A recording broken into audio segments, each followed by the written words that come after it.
My name is Claire Whitmore, and at 32 years old, I thought I knew everything about the people closest to me. My wedding day was supposed to be perfect. The dress, the vows, the family gathered to celebrate. But a month later, when my photographer called with an urgent request to meet, saying there was something in the photos I needed to see, my entire world began to unravel. What he showed me on that screen, hidden in plain sight throughout my wedding album, changed everything I believed about my sister, my husband, and the decade of secrets they'd been keeping from me. The moment I zoomed in on my sister's face in those photos, I realized that some smiles hide the darkest truths. If you're watching this right now, drop a comment and let me know where you're from. And don't forget to hit that like button and subscribe for more stories.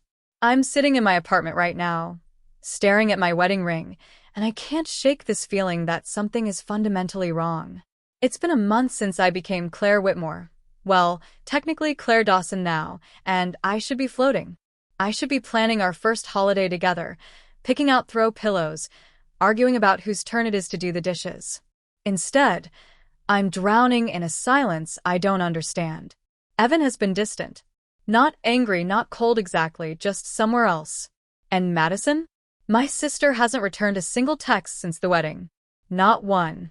Let me back up. I need to explain Madison to you because she's always been the sun in our family solar system. 2 years older than me, effortlessly beautiful in that way that makes strangers turn their heads on the street. Growing up, Madison was the one everyone wanted to be around, charismatic, funny, magnetic. I was the quieter one, the studious one, the one teachers liked but boys didn't notice. I never resented her for it. At least I told myself I didn't. Madison was my sister, my protector, my best friend. If she sometimes made little comments about my choices or seemed to need the spotlight a bit too much, well, that was just Madison being Madison. That's what I told myself anyway. The wedding was supposed to be perfect. Looking back now, I can see the cracks I ignored at the time, the moments I explained away because I was too happy to let reality intrude. I remember getting ready in the bridal suite, surrounded by my bridesmaids, champagne flowing, everyone gushing over my dress. Madison stood by the window, staring down at the courtyard where Evan was taking pre-ceremony photos with his groomsmen. Her back was to me, her shoulders tense in that deep purple maid of honor dress I'd spent weeks helping her pick out. "Maddie," I called. "Can you help me with this clasp?" She turned so quickly it startled me, her face suddenly bright with a smile that seemed just a fraction too wide. "Of course. Sorry, the gardens look beautiful from up here." As she fastened the delicate clasp at the back of my neck, her fingers trembling slightly, she leaned close and whispered, "I hope you know how lucky you are." The words were kind, but something in her tone made my skin prickle. Too soft. Too wistful. Like she was mourning something instead of celebrating. I caught her eye in the mirror. "Are you okay?" "I'm perfect," she said, adjusting my veil with careful precision. "This is your day. Everything's perfect." But her hands shook as she touched the lace. My phone buzzed with a voice message from Evan. I played it on speaker, grinning like an idiot, expecting his usual warmth. "Hey, beautiful." His voice filtered through the speaker, but even my bridesmaids noticed the slight strain in it. "Can't wait to see you walking toward me. This is it. This is really it." "He sounds nervous." My friend Jenna laughed. Classic groom jitters. I agreed. Of course I agreed. What else would it be? The ceremony itself was a blur of emotion. My father's tears, the string quartet, the way the afternoon light filtered through the oak trees. I remember standing at the back of the aisle, bouquet trembling in my hands, looking at Evan's face as he waited for me at the altar. He looked handsome and terrified and perfect. Madison stood beside him at the front, her smile radiant as she watched me approach. But I noticed, even then, how often her eyes flicked to Evan instead of to me. I told myself she was checking his reaction, being a good maid of honor, making sure everything was going smoothly. The photographer, Liam, a quiet, observant man in his 40s with kind eyes, moved around us like a shadow, capturing everything. I noticed him glancing at Madison several times during the ceremony, his brow furrowed slightly, as if trying to solve a puzzle he couldn't quite articulate. During the reception, Madison insisted on dancing with Evan. Just like old times in the family, she laughed, even though she'd barely known him before we started dating 2 years ago. They'd met a handful of times at family dinners, nothing more. I watched them from my seat at the head table, champagne in hand, as Madison rested her hand on Evan's shoulder and said something that made him stiffen. The dance lasted barely a minute before he politely excused himself, but the whole thing left an uncomfortable knot in my stomach. "Your sister loves you so much," Evan's mother said beside me, squeezing my hand. "You can see how happy she is for you." I wanted to believe that. God, I wanted to believe that. When Evan and I finally left in our getaway car, rose petals fluttering around us, sparklers lighting the driveway, I turned back one last time to wave at everyone. Madison stood at the front of the crowd, arms wrapped around herself, that brilliant smile plastered across her face. But her eyes looked devastated. Why would she be sad today of all days? The question lodged itself in my heart like a splinter, small but sharp, impossible to ignore. The call came on a Tuesday afternoon, exactly 1 month after the wedding.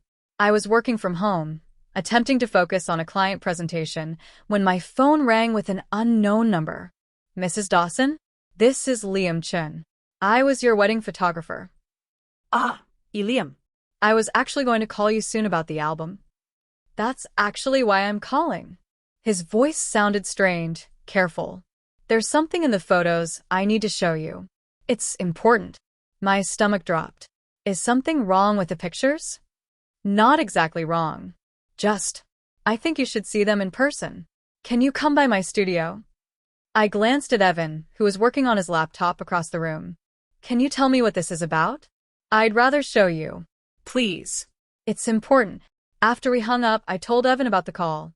His reaction surprised me. Instead of curiosity, I saw irritation flash across his face. "Photographers love drama," he said dismissively, not looking up from his screen. "It's probably a lighting issue or some technical thing. Don't let him upsell you on extra prints." The comment felt off. Too defensive. Too quick to dismiss. He sounded serious, Evan. "Then go see him if it'll make you feel better." His tone had an edge that made me flinch. "I have a conference call anyway." The next morning, I drove to Liam's studio in the Arts District downtown, a converted warehouse with huge windows and exposed brick. He met me at the door, his usual calm demeanor replaced with something that looked almost like dread. "Thanks for coming," he said, leading me to his workspace. "I've been going back and forth about whether to show you this, but I couldn't live with myself if I didn't." He pulled up a chair in front of his massive desktop monitor. The screen showed a folder labeled Dawson Wedding, Raw Files. "These are the unedited shots," he explained. "The ones we didn't select for your album. I was going through them to archive the files when I started noticing patterns." He clicked through the first few images. Everything looked normal, beautiful even. Me in my dress, guests laughing, decorations glowing in the golden hour light. Then he stopped on a photo of me walking down the aisle. "This is one of my favorite shots compositionally," Liam said softly. "You look radiant here. Your father's crying. The light is perfect." "It's beautiful," I agreed, smiling at the memory. "Now watch what happens when I zoom in on the background." He enlarged the image, focusing on the area behind Evan. Madison stood there in her purple dress, bouquet in hand, smile absolutely perfect for the camera. But her eyes weren't on me. They were locked onto Evan with an intensity that made my breath catch. Maybe she was just... I started, but Liam was already clicking to the next photo. And the next. And the next. In every single image where Madison appeared, the pattern repeated. During my vows. During the first kiss. During the cake cutting. Her smile never wavered, but her eyes followed Evan like a woman watching something precious slip away. "People look at the bride at weddings," Liam said quietly. "They look at the couple. They look at the emotional moments. But Madison..." He paused, choosing his words carefully. "She only looked at your husband." The room felt too small suddenly, the walls pressing in. Images flashed through my mind. Madison adjusting Evan's tie before the ceremony, the way she touched his arm during that dance, how she insisted on helping him with his boutonniere, even though that's typically a job for the best man. I noticed her behavior during the ceremony, Liam admitted. But I thought maybe I was reading too much into it. Weddings are emotional. People react in different ways. But when I saw all these images together, he trailed off, letting me draw my own conclusions. He clicked to one final photograph, and I felt my world tilt. It was taken during the reception, probably by Liam's assistant. Madison stood in the corner near the bar, half hidden by shadows, watching the dance floor where Evan and I swayed to our first dance song. The expression on her face was unmistakable, even in the dim light. Longing. Pure, desperate longing. I left the studio in a daze, barely remembering to thank Liam. I sat in my car for 20 minutes, hands gripping the steering wheel, trying to make sense of what I'd seen. Madison and Evan. My sister and my husband. There had to be an explanation. A misunderstanding. Some logical reason why my sister spent my entire wedding day staring at my husband like he was oxygen, and she was drowning. But as I drove home, the puzzle pieces I'd been ignoring started clicking into place. The strange glances. The trembling hands. The sad eyes behind the perfect smile. And the worst part? Somewhere deep down, in a place I was terrified to examine, I'd known something was wrong all along. I just hadn't wanted to see it. That night, I tried to talk to Evan about what Liam had shown me. We were getting ready for bed, moving through our usual routine, him brushing his teeth, me washing my face, when I finally found the courage to speak. I saw the wedding photos today. The raw files. Evan's hand paused mid-brush. And? Madison, she was looking at you. In every single photo. Not at me. At you. He spit into the sink, taking his time rinsing before turning to face me. His expression was harder than I expected. Your sister's been through a lot, Claire. Don't make drama where there isn't any. The dismissal stung. This isn't drama, Evan. I'm trying to understand. Understand what? That your sister was emotional at your wedding? That she's dealing with her own stuff? He brushed past me into the bedroom. Maybe give her some grace instead of looking for problems. His reaction raised more red flags than it lowered. Why was he so defensive? Why wasn't he curious or concerned? I waited until he fell asleep before pulling up the digital gallery on my laptop, hiding in the bathroom with the screen brightness turned down. Now that I knew what to look for, I saw so much more. Madison's hands trembling as she held my bouquet during the ceremony. A single tear tracking down her cheek as Evan and I cut the cake. The way her smile never quite reached her eyes in any photo where she stood near both of us. This wasn't just sisterly emotion. This was grief. 3 days later, Madison called. Her voice was too bright, too cheerful, like she was performing happiness. Hey, just wanted to check in. How's married life treating you? It's good, I said carefully. We've been settling in. How are you? Oh, you know me. Busy as always. Work is crazy. I've been meaning to call, but... How was the wedding for you? I interrupted. Honestly. A long pause. It was beautiful, Claire. Why are you asking? You seemed, I don't know, emotional. Of course I was emotional. My baby sister got married. She laughed, but it sounded forced. Anyway, tell me about the honeymoon. Did you guys? Madison, do you want to talk about Evan? Complete silence on the other end. Why would I want to talk about Evan? Her voice had gone flat. I just thought maybe. Look, I have to go. Meeting in 5. Love you. She hung up before I could respond. The avoidance was obvious, painful, and completely unlike the sister who used to tell me everything. 2 days after that call, Madison mentioned something about the rehearsal dinner, specifically, a toast that one of Evan's college friends made. But Madison hadn't attended the rehearsal dinner. She'd texted that she had a work emergency and would see us the next day. When I pointed this out, she quickly backtracked. Oh, you must have told me about it. I got confused, but I knew I hadn't, which meant Madison had been there, watching from somewhere we couldn't see her. That same week, I noticed something strange in Evan's home office. He'd always been casual about his workspace, leaving drawers open, papers scattered. But now there was a locked drawer in his desk, one that definitely hadn't been locked before. Work documents, he explained when I asked. Client confidentiality stuff. The firm wants us to keep everything secure. Maybe it was true. But the drawer hadn't been locked before the wedding, and now suddenly it was. I was starting to feel paranoid, like I was seeing connections that might not exist. Then Liam texted me. Found something else. Security camera footage from the venue. You should see this. The image he sent showed Madison and Evan behind the reception hall, partially hidden by the building. Their body language suggested this wasn't a casual conversation. Madison's hand was on his arm, her face tilted up toward his.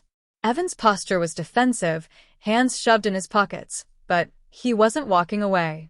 I showed Evan the screenshot that night after dinner. What is this? He barely glanced at it. Madison wanted to talk before the ceremony. She was nervous about her speech. This was taken during the reception, Evan. After her speech. His eyes darted away. Then it was probably just her thanking me for being patient with her. She knows she can be a lot sometimes. Look at me, I demanded. He did, but only for a second before finding something fascinating about the kitchen floor. I needed outside perspective. Someone who knew both of us before Evan entered my life. So I drove to my mother's house, a modest ranch-style home where Madison and I grew up. Mom was arranging flowers in the kitchen when I arrived. Her smile faltered when she saw my face. What's wrong, sweetheart? I need to ask you about Madison. Her hands stilled on the roses. What about her? Has she seemed okay to you? Since the wedding? Mom's shoulders tensed. Madison's fine. Why are you asking? Because she's avoiding me. And I think something happened. Something involving Evan. The vase nearly slipped from my mother's hands. Claire, don't. Don't what? Don't ask questions? Don't notice that my sister can barely look at me anymore? Mom's eyes filled with tears. Some things are better left alone. What does that mean? It means your sister has always struggled with wanting things she can't have. And sometimes, pushing for answers only makes the pain worse. She turned away, busying herself with the flowers again. For everyone involved. I drove home in a fog, my mother's words echoing in my head. That night, unable to sleep, I lay in bed while Evan snored softly beside me, and a memory surfaced from years ago. Maybe a decade. I was in college, home for winter break. I'd heard crying coming from Madison's room late at night. When I knocked, she wouldn't let me in, but through the door I heard her sob. He always chooses her. Why does he always choose her? At the time, I thought she meant our father, who'd been stricter with Madison than with me. But now, with everything else swirling in my mind, I wasn't so sure. The next morning, I found myself staring at Evan across the breakfast table, really seeing him for the first time in weeks. I don't trust you anymore, I said quietly. He looked up from his coffee, face pale. Claire. And I don't trust my sister. So I'm going to find out the truth, whatever it costs me. He didn't try to stop me. He just sat there, looking guilty and small, and that told me more than any words could. Liam met me at a coffee shop the next day with his laptop bag. He looked like he hadn't slept much either. I burned everything to a drive for you, he said, sliding a small hard drive across the table. Every photo, every video clip. I kept copies too, just in case you need, I don't know, evidence? That sounds dramatic, but it's not dramatic. I wrapped my hands around the drive like it was precious. Thank you for doing this. I know it's not part of your job. The camera catches what the heart tries to hide, he said softly. I've been doing this for 15 years, and I've never seen anything quite like what I saw at your wedding. The way she looked at him. He shook his head. Just be careful, Claire. Whatever you find, it's going to hurt. That night, while Evan worked late at the office, or so he claimed, I went through every video file Liam had given me. The raw footage of Madison's maid of honor speech made my hands shake. She stood at the microphone, champagne glass raised, voice clear and steady. Claire and Evan, you're perfect for each other. Watching you together makes me believe in love. But the camera caught what the audience missed. Her voice cracked almost imperceptibly on watching you together. Her eyes stayed locked on Evan, not me. And when she said, believe in love, a tear slipped down her cheek that she quickly wiped away. I must have watched that clip 20 times, each viewing revealing new layers of pain in my sister's performance. The next day, I went back to the venue, a historic estate with manicured gardens, and asked to speak with the staff who'd worked our wedding. The catering manager remembered me and seemed happy to help. Beautiful event, she said warmly. One of our favorites this season. I'm trying to track down some moments from the day. Did you notice anything unusual? Any incidents? She thought for a moment. Well, there was that moment in the kitchen. Your sister pulled your husband aside, seemed pretty upset about something. One of our waiters almost bumped into them.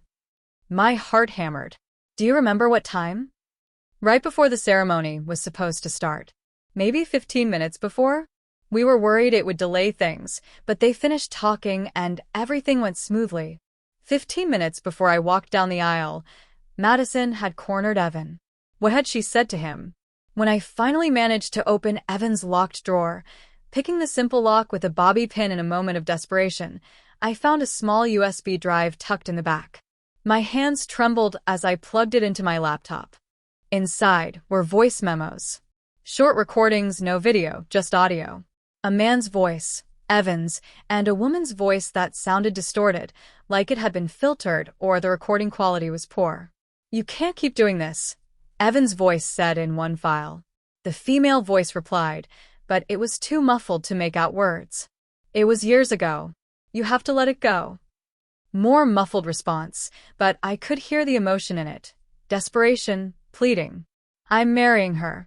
That's not going to change. The recording ended there. I played it over and over, trying to identify the female voice with certainty. It sounded familiar. Heartbreakingly familiar. But the distortion made it impossible to be 100% sure. When Evan came home that night, I confronted him in the living room, USB drive in hand. What is this? His face went white. Where did you get that? Your locked drawer. What is this, Evan? It's a client situation. Recording of a consultation that got messy. I keep it for documentation purposes. You're lying to me. I'm not. Then tell me whose voice that is.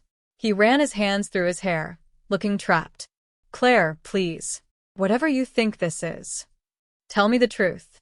For once, just tell me the truth. But he couldn't, or wouldn't. Instead, he grabbed his keys and left, leaving me alone with the recording and my spiraling thoughts. The next morning, I showed up at Madison's apartment unannounced. She opened the door in pajamas, hair uncombed, looking like she hadn't slept in days. Claire, what are you doing here? I pushed past her into the apartment. We need to talk. Now. I'm not really. The wedding photos, Madison. I saw them. All of them. Her face crumbled.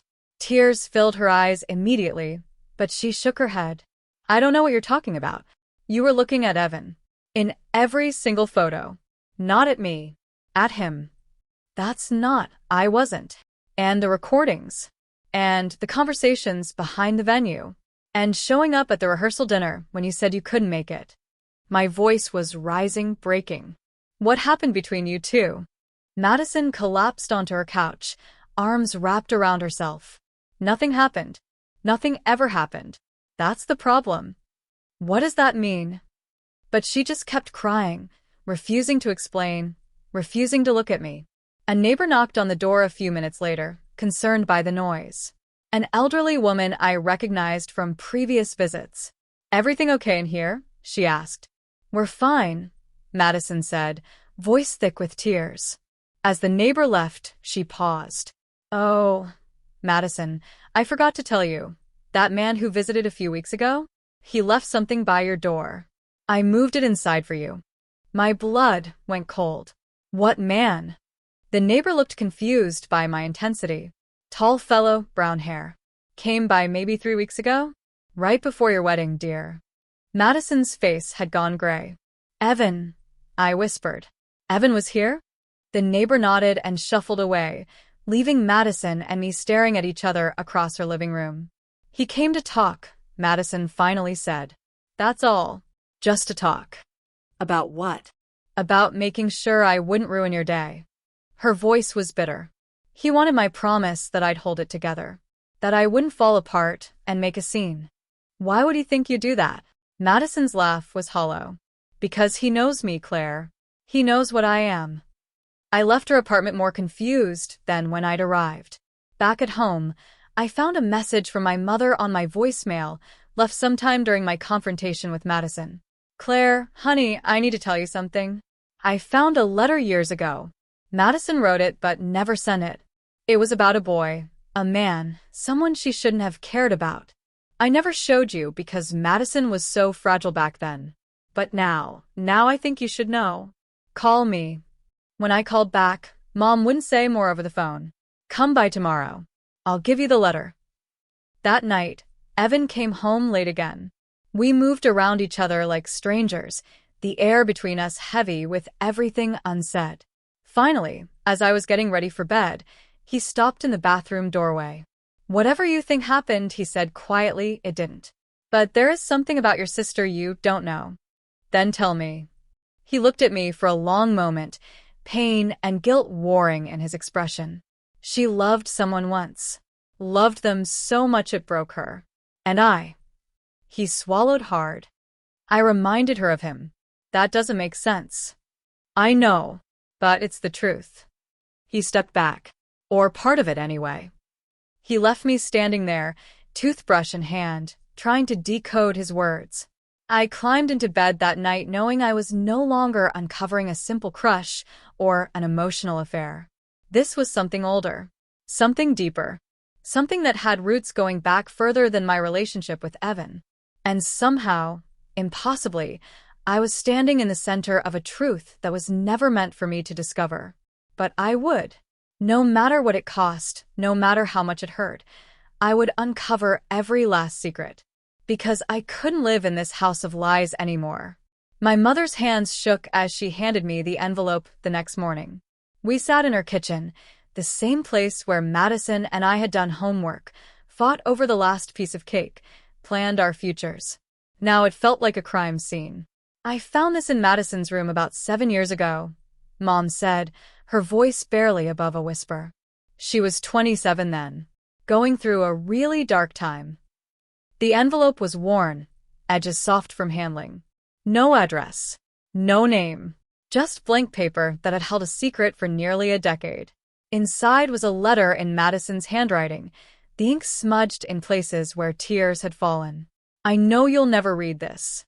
You made your choice clear. But I need to write it anyway, need to get these words out before they poison me completely.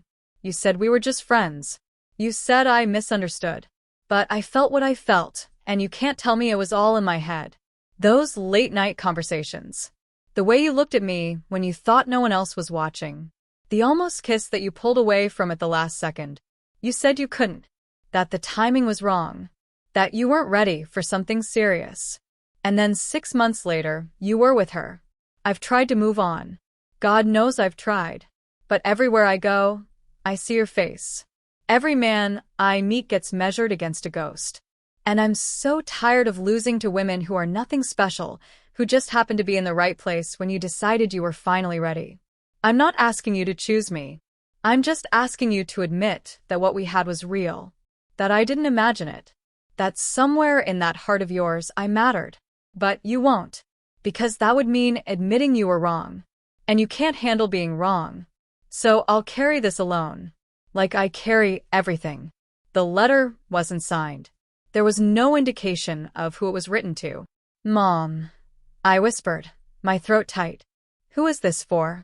She closed her eyes. "I don't know. She never told me. But after I found this, I noticed she'd thrown away all her photos from that summer. The summer before you started grad school. She cut people out of her life. Stopped going to certain places. It was like she was trying to erase someone." "What does this have to do with Evan?" Mom's expression was agonized. "I don't know if it does. But when you brought him home that first time, 2 years ago, Madison locked herself in the bathroom for 20 minutes. When she came out, her eyes were red, but she acted like nothing was wrong. The words hit me like a physical blow. You think she knew Evan before I met him? I think. Mom struggled. I think your sister has a pattern. She falls hard for men who don't choose her. And then she convinces herself it's everyone else's fault. The universe's, the other woman's, anyone's but her own. This time it was different. This time, he cared back. I stood up so fast my chair scraped against the linoleum. What are you saying?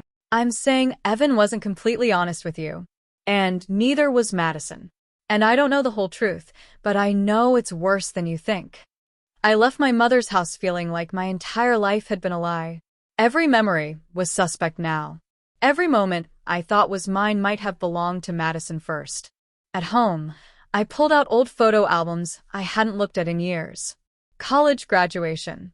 My master's degree ceremony. The party Mom threw at the house afterward. And there, in the background of a group photo, I found it.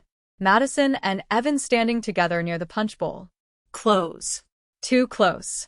Madison's hand on his arm, her face tilted up toward his with an expression of pure adoration.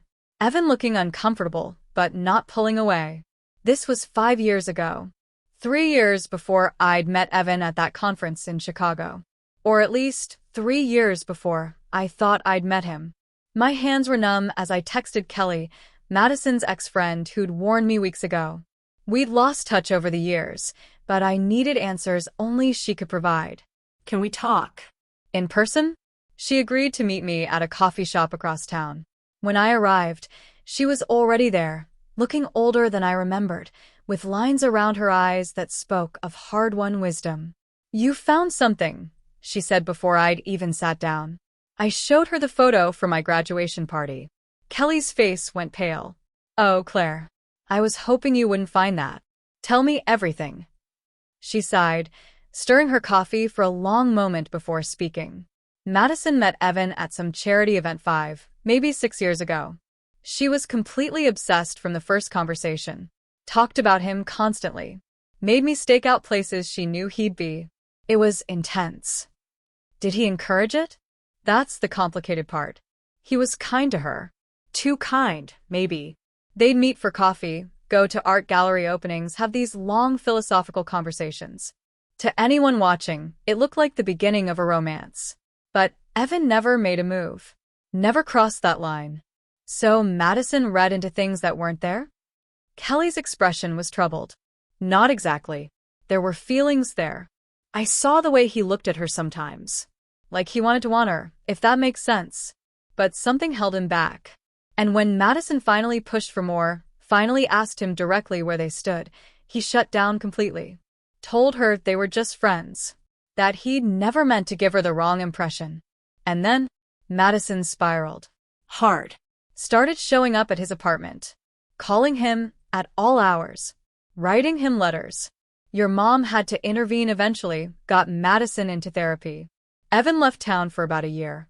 When he came back, Madison swore she was over it. Moved on. Started dating other people. Kelly leaned forward, her voice dropping. But here's what you need to understand, Claire. Madison never got over him. She just got better at hiding it. And when Evan started dating you, she shook her head. It was like watching her worst nightmare come true. Because this time, it wasn't a stranger. It was her baby sister. The one person she'd never be able to compete against without destroying your relationship. The coffee shop felt too bright, too loud. I could barely process what I was hearing. Did Evan know Madison was my sister when he met me? Kelly's silence was answer enough. He knew, I whispered. From the beginning, he knew. I think so. You have the same last name, Claire. Your photos were probably on Madison's social media. He would have known. Which meant every moment of our courtship had been built on a foundation of lies. Every chance meeting, every sweet gesture, every declaration of love, all of it contaminated by this secret history. I made it to my car before I started crying.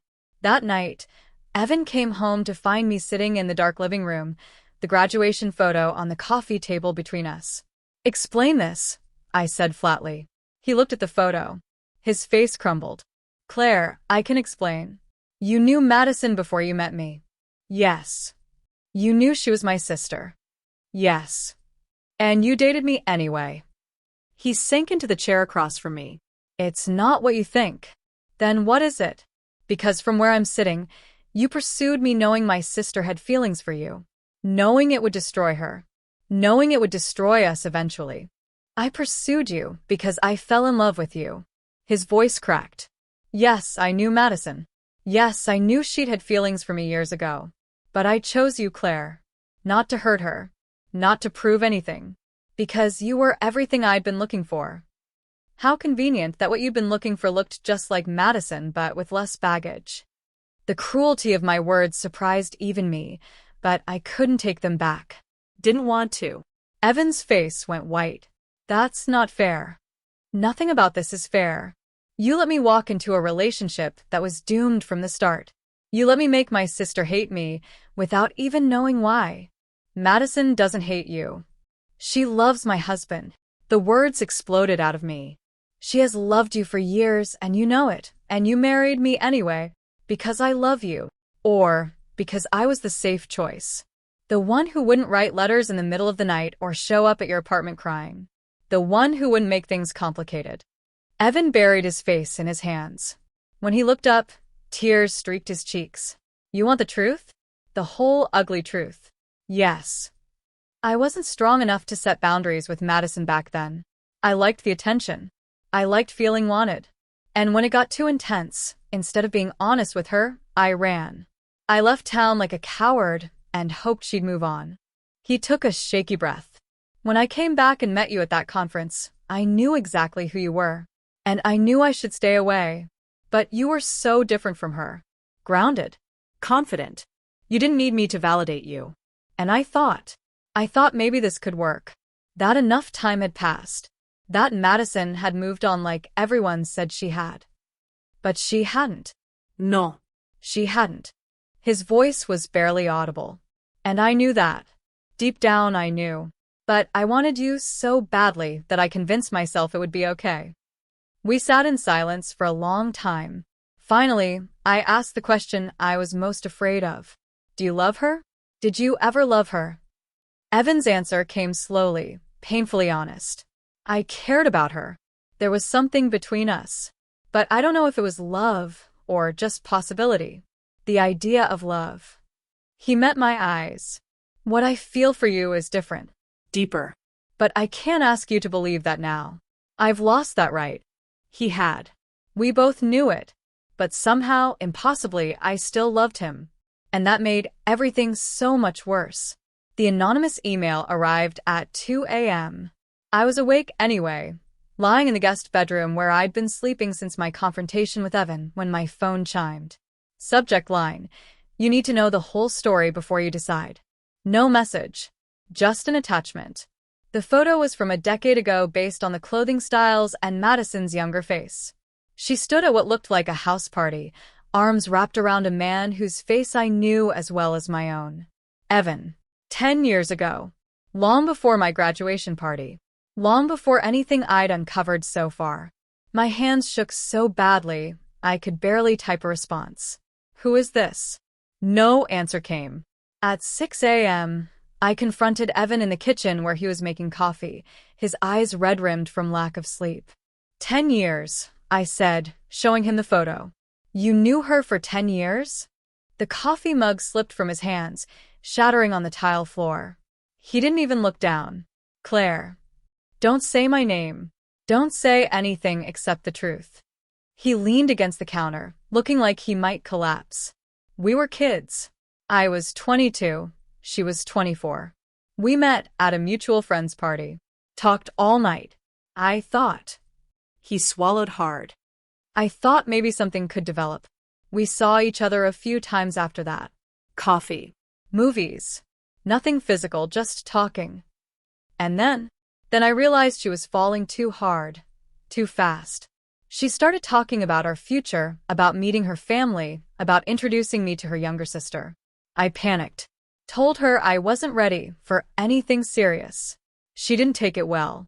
The letter, I whispered. She wrote you that letter. He nodded miserably. I never responded. And when she started showing up at my place, sending me dozens of messages a day, I knew I had to get out. So I took a job in Seattle for a year. Tried to start over.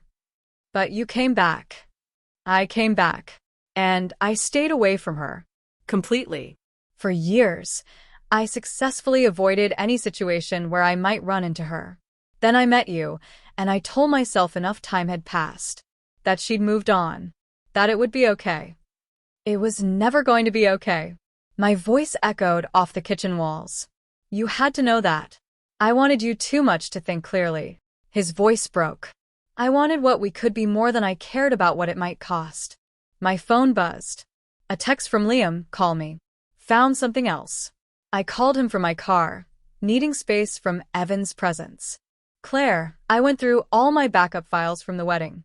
I record audio during the ceremony sometimes to capture ambient sound. The voicemail system accidentally recorded part of the processional. And there's a moment right before you entered. Madison is talking to herself, or maybe to Evan. I can't tell, but the camera caught it.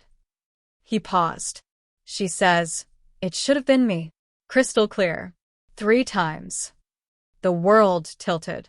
I pulled over to the side of the road, hands gripping the steering wheel. Send it to me. The audio file came through a minute later. I played it with my phone pressed to my ear, blocking out the traffic noise. Madison's voice, barely a whisper. It should have been me. It should have been me. It should have been me. Not angry, not bitter, just devastated. Broken, like a woman watching her last hope die. I drove to my mother's house. She was in the garden, pulling weeds, and looked up with such sadness when she saw my face. You found out about the party, didn't you? The one 10 years ago. I nodded, too numb to be surprised she knew. Mom sat heavily on the garden bench. Madison brought him to a family barbecue once. Just once. She introduced him as a friend, but the way she looked at him, I knew. And when he left early, she cried for 3 hours. She wiped her eyes. After that, she never mentioned him again. But she'd go quiet whenever weddings came up. Or love. Or the future. Like something had died inside her. Why didn't you tell me? When I brought Evan home, why didn't you say something? Because I didn't recognize him at first. He looks different now, filled out, more mature. And it had been so many years. By the time I realized, you were already in love. What was I supposed to do? Destroy your happiness because of your sister's old heartbreak? Yes. The word came out sharper than I intended. Yes, you should have told me. Maybe you're right. Mom's voice was small. But I kept hoping Madison had moved on. That she could be happy for you. That love could conquer the past. She looked at me with ancient eyes. I was wrong. Kelly called me that afternoon with another piece of the puzzle. I talked to some old friends. People who knew both Evan and Madison back then. She hesitated. Claire, it wasn't entirely one-sided. Evan had feelings too. Real ones. But something scared him off. Something about the intensity of it all. He told a mutual friend that being with Madison felt like drowning in need. So he chose someone less intense, I said bitterly. Me. I don't think it's that simple. I think he chose someone who made him feel safe. Someone who had her own life and didn't need him to complete her. Kelly's voice softened. That's not an insult, Claire. That's maturity. Madison never learned how to exist without being consumed by whoever she loved. Evan recognized that and ran. With you, he didn't have to run. But the words felt hollow. Because how could I trust that what he felt for me was real when everything it was built on was a lie? That night, I went to Madison's apartment one more time. She opened the door looking like she'd aged 10 years in the past month, hollow-eyed, pale, fragile. I know everything, I said. The party 10 years ago, the coffee dates, the letters, all of it. Madison didn't cry. She just nodded slowly and stepped aside to let me in. We sat across from each other in her small living room, sisters who'd become strangers. Did you love him? I asked. Really love him? I loved what he represented. Her voice was quiet, careful. the possibility of being chosen, of being enough. I'd spent my whole life being almost enough, almost pretty enough, almost smart enough, almost interesting enough. With Evan, for those few weeks, I felt like maybe I was exactly enough. But he didn't choose you. No. He chose safety. He chose easy. And then he chose you, and I realized I'd been competing against my own sister without even knowing it. She finally looked at me. Do you know what that feels like? To lose twice to the same person. I'm not the enemy here, Madison. I know. But my brain doesn't care. Every time I see you two together, it's like the universe is rubbing it in my face. See? Even your baby sister is more lovable than you. That's not true, isn't it? Her laugh was bitter. You're the one with the marriage. The happy ending. The man I thought was my destiny. While I'm here, 34 and alone, still trying to figure out why I'm never enough. The pain in her voice nearly broke me. But I couldn't comfort her. Couldn't tell her it would be okay. Because I didn't know if it would be. I can't have you in my life right now, I said finally. Not until you deal with this.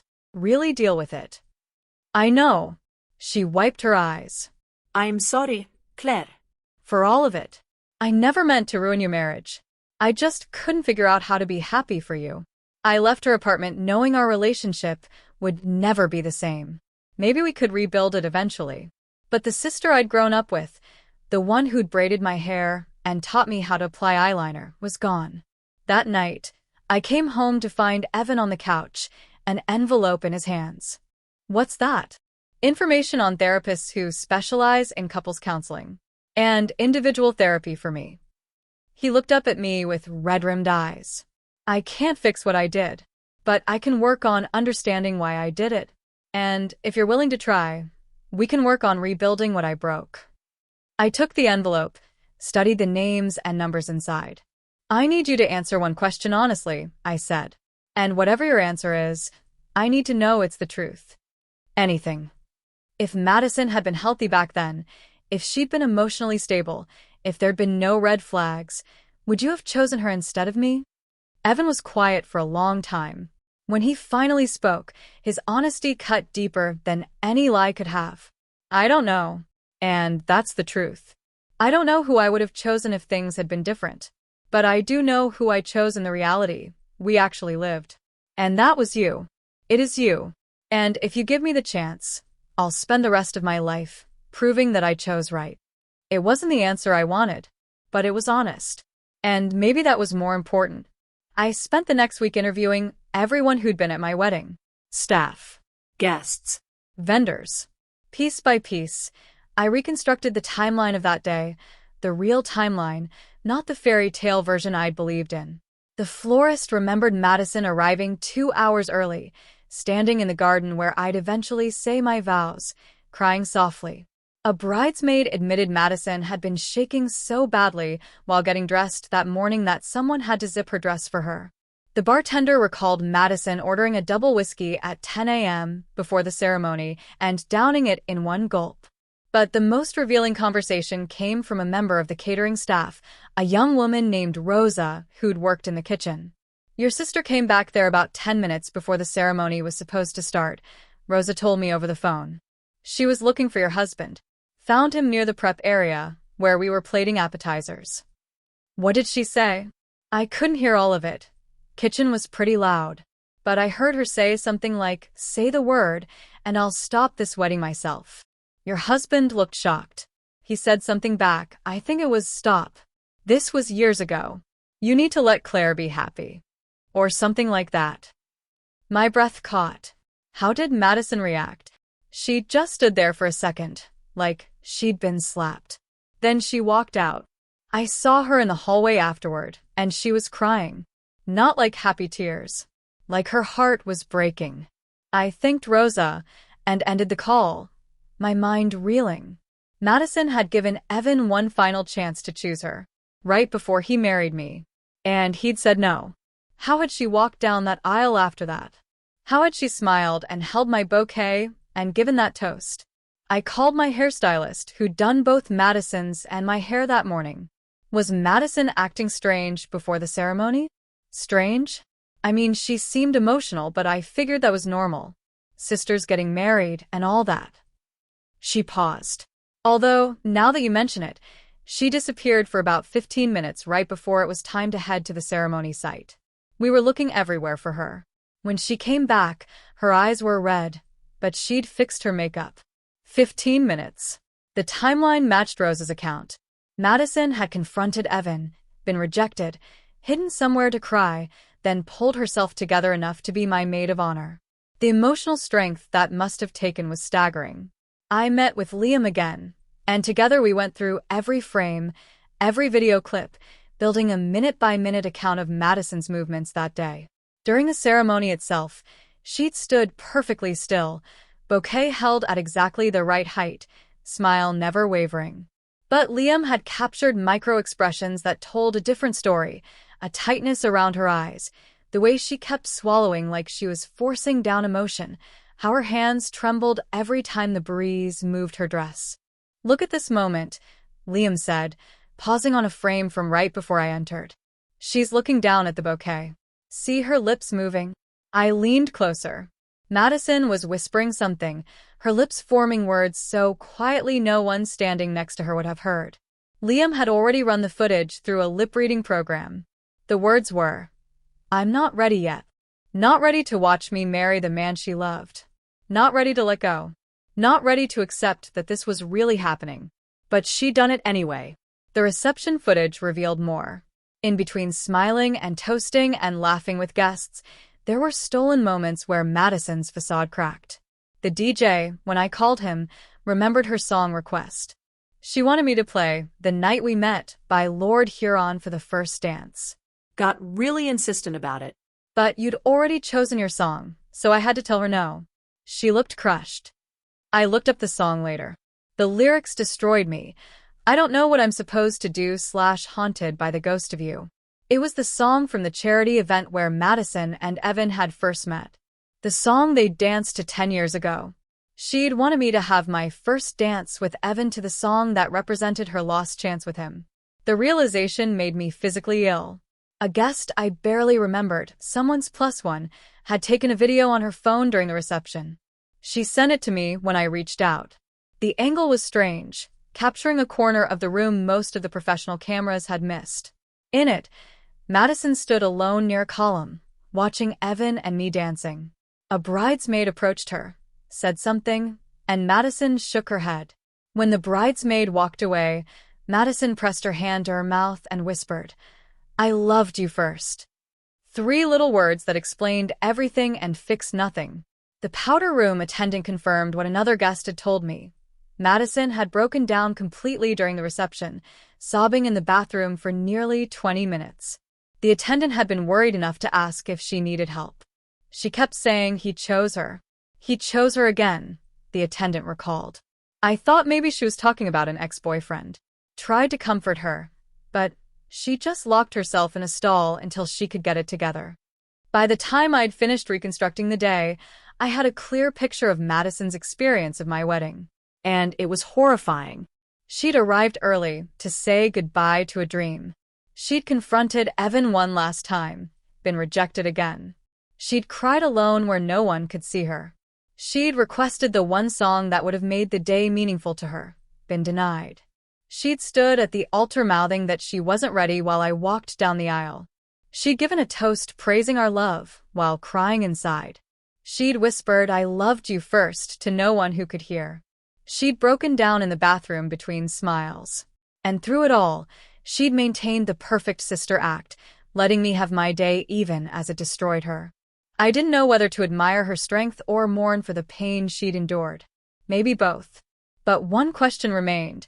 What had she planned to do next? Because the Madison I was uncovering wasn't just heartbroken.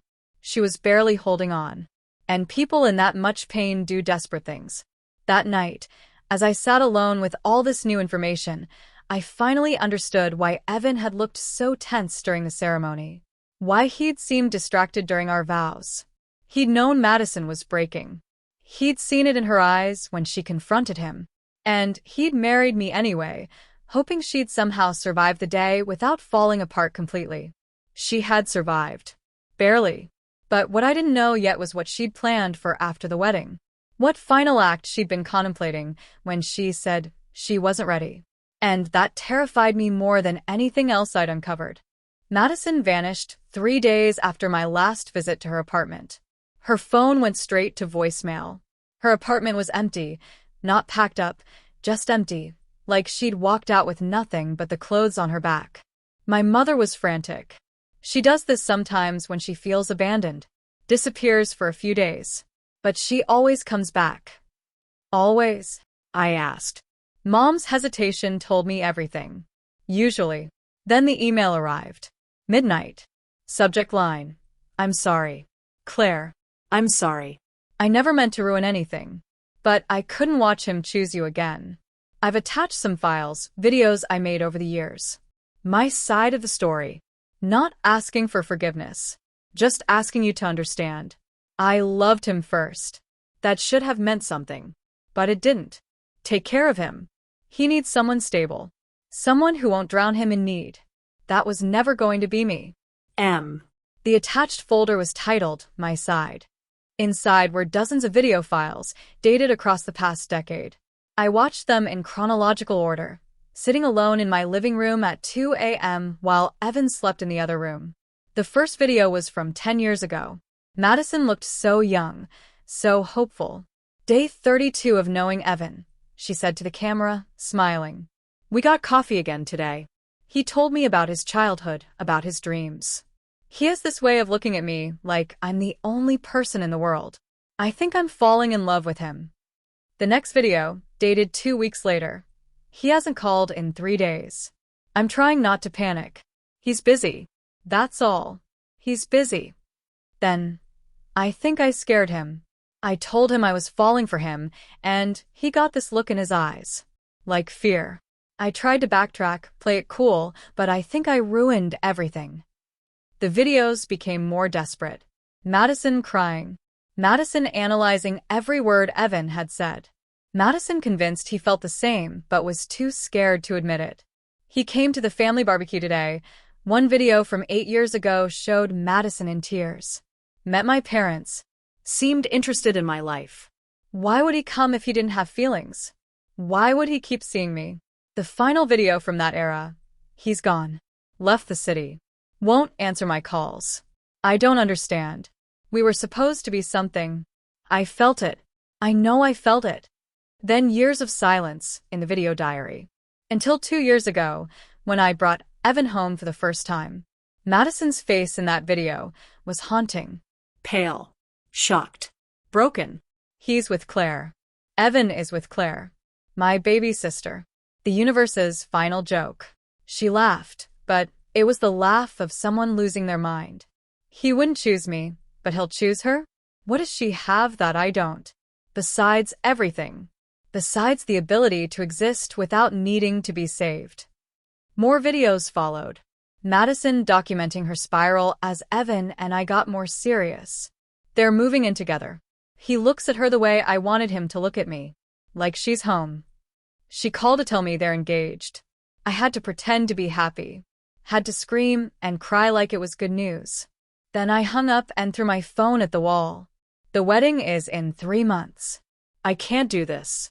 I can't watch this. But if I don't go, everyone will know something's wrong. So I'll go. I'll smile. I'll be the perfect sister. And I'll die a little inside. The most recent videos were from the week before the wedding. I'm going to tell him. One last time. I'm going to give him the chance to choose me. To stop this before it's too late. Maybe he'll realize he made a mistake. Maybe he'll see that what we had was real. Then, the day after the wedding, Madison sat in front of the camera looking hollow. I asked him, right before the ceremony. I said, say the word, and I'll stop this wedding myself. Do you know what he said? You need to let Claire be happy. Not, I don't love you. Not, we were never going to work. Just let Claire be happy. She wiped her eyes. I stood at that altar and watched my sister marry the man I've loved for a decade. Held her bouquet and thought about how it should have been mine. Gave a toast about their perfect love while dying inside. And you know what the worst part is? She deserves him. She deserves happiness. And I hate her for it. I hate her so much for being everything I'm not. Madison's face crumbled. But I love her too. Because she's my sister. And that's the thing that's killing me. I can't hate her properly. I can't even have that. The final video was timestamped the morning she disappeared. I'm leaving. I don't know where. Somewhere I can't hurt them anymore. Somewhere I can figure out how to be a person who doesn't fall apart over men who don't want me. She took a shaky breath. I thought about doing something terrible. Telling Claire lies. Trying to break them up. Making them as miserable as I am. But I can't. Because as much as I hate this, as much as it's destroying me, I can't destroy them. She stared directly into the camera. Claire, if you're watching this, know that I'm sorry. Sorry for loving him. Sorry for not being able to let go. Sorry for making your wedding day about my pain. You didn't steal him from me. He was never mine to steal. I just couldn't accept that. The video ended. I sat in the darkness for a long time, crying for my sister, for myself, for the mess we'd all made of love and loyalty and truth. Evan found me there at dawn, my laptop still playing static from the finished video files. She's gone, I told him. Madison's gone. He read the email, his face draining of color. We have to find her. Why? So you can reject her again? So I can remind her that she lost? So we can help her, he said quietly. Claire, she needs help. Professional help. And whether or not we're together, whether or not we survive this, she's still your sister. He was right. I knew he was right. It took 3 days, but Liam found her. He'd kept in touch with Madison after the wedding, worried about her mental state. She'd texted him from a motel 2 hours outside the city. I went alone.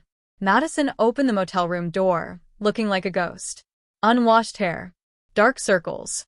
The weight of 10 years of obsession finally visible on her face. You watched the videos, she said. Not a question. I did. I didn't ruin your marriage, did I? Her voice was small, childlike. I tried so hard not to. No, I said and meant it. You didn't ruin anything.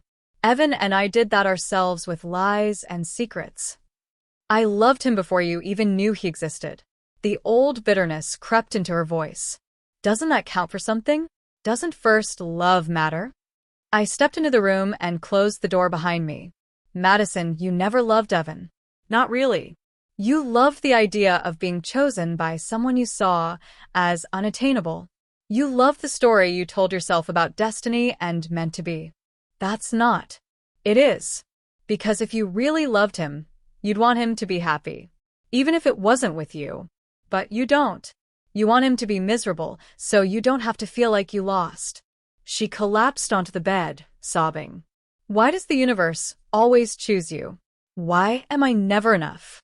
I sat beside her, my anger melting into something that felt like grief. This isn't about me and you, Maddie. This never was. This is about you, and the stories you tell yourself about who you are and what you deserve. I deserve love, she whispered. You do. But not this love. Not love that requires someone else to be unhappy. Not love built on obsession and what-ifs. I took her hand. You need help. Real help. And I think you know that. She was quiet for a long time. Finally, she nodded. I've been in therapy before. It didn't work. Because you weren't ready. But maybe you're ready now. Will I lose you? Her voice broke. Will I lose my sister? I don't know, I admitted. Right now, I can't be around you. It hurts too much. But someday maybe we can rebuild. If you do the work. She agreed to come home. To see a therapist. To commit to actually healing instead of just surviving. As I drove back to the city, I called Evan. I found her. She's okay. Well, she's alive. That's something. Are you coming home? He asked carefully.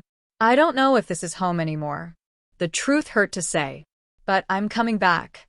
And we're going to try. Therapy. Honesty. Actually dealing with our shit instead of pretending it doesn't exist. I love you, he said. I know. I love you too. But love isn't enough. It never was. What is? truth, trust, the willingness to do better. I paused at a red light. and time. Lots of time. 2 weeks later, as I was sorting through mail, I found a message from Kelly. She'd sent a screenshot of a text Madison had sent her the day before my wedding. "If I can't have him, no one can." I stared at those words for a long time, my blood running cold. "Evan," I called. "Come look at this." He read the message, his face going pale. "What does that mean?" "I don't know. But Madison was in a very dark place before the wedding. And this." I gestured at the screen. "This sounds like someone planning something terrible." "But she didn't do anything," Evan said. "The wedding went fine." Did it? Or did she decide at the last minute not to go through with whatever she was planning? We'd never know for sure. Madison, when I asked her about it weeks later in one of our carefully managed phone calls, couldn't remember sending that text. "I was in a really dark place," she admitted. "I might have said a lot of things I didn't mean." But might have wasn't the same as didn't. And I'd never truly know how close my sister had come to doing something unforgivable.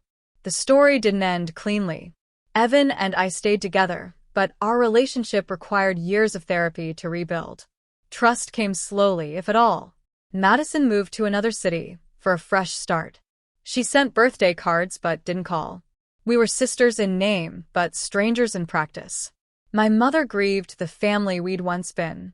And I grieved the innocence I'd lost, the belief that love was simple, that family meant safety, that the people you trusted couldn't hide decade-old secrets behind perfect smiles. But I also learned something important.